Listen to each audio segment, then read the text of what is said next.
these are all soldiers and sailors and airmen and Marines that went through the Iraq and Afghan wars and stayed in. They stayed silent. And any supposed lessons they learned, or, that maybe they were junior officers or junior troops at the time, at the height of the Iraq war, and they said, when they were majors or when they were, gunnery sergeants or whatnot, I'm not going to do this when if I'm still in, I'm not going to go along with this.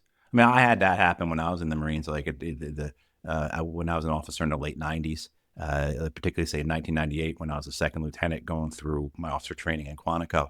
And I mean, the number of colonels and because, you had plenty of Marines who were still senior officers and enlisted who had been in Vietnam, and so you had, one after another, they'd say things like, again, this is 1998, you'd have colonels and generals and sergeant majors, sergeant major say, we're never going to fight a war like that again. We're never going to fight a landlocked war. We're never going to have another Vietnam. And then, a few years later, we had two.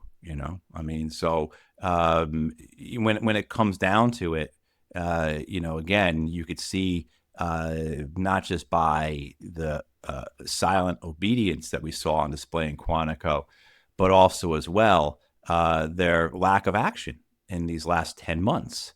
Why should we believe they're going to do anything differently?